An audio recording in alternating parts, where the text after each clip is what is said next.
So it's just a few minutes ago, now out, and it is starting to move off to the north rather than off to the northwest. So it's starting to make that straight path up towards the panhandle of Florida, which it will make a landfall along as we head into the evening tonight. So we'll show you what the latest forecast track is.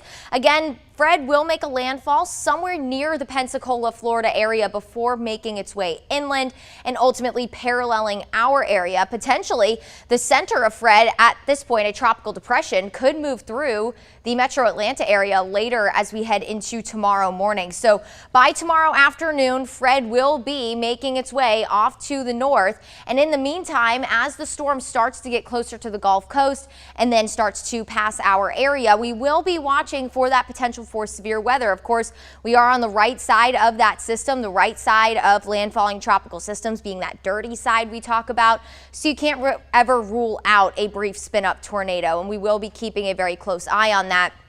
Primarily, I think, as we head into the evening tonight through early tomorrow morning. So of course, what does that include? The overnight hours. Very important as we go through the next few days that you are having ways to receive weather warnings, especially when you have that potential for an overnight threat. You want something that will wake you up. So have multiple ways to receive warnings. Our app is of course great for that. Right now we are nice and quiet. Notice some rain starting to push into South and East Georgia along the coast, and that is the outermost rain bands of Fred. And we will continue to have those rain bands move through as we head into the afternoon hours. Could have some on and off heavier tropical downpours, especially as Fred makes its way closer to the northern Gulf Coast. So by 12 o'clock, by lunchtime today, we could start to experience some of those heavier downpours, maybe some very gusty wind as well. Will start to fuel up, so these outer bands will have more to work with.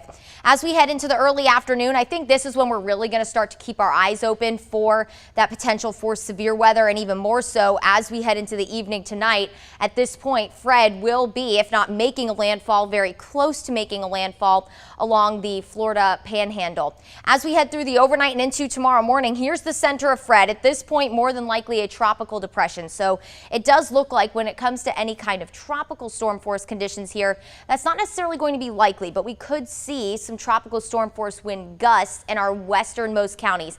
You are going to be closer to the center of circulation if you're west of Macon, so places like Upson, Taylor, Macon, even Crawford, Lamar, and Monroe.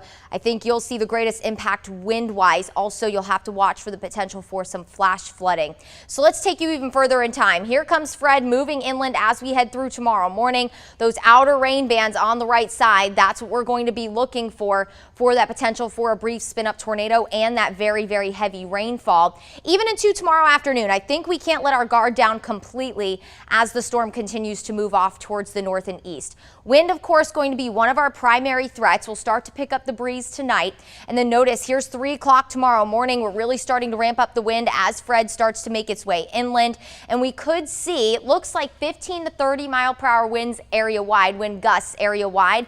But you could have isolated higher gusts upwards of 40 plus in some of our westernmost counties as that center passes on by.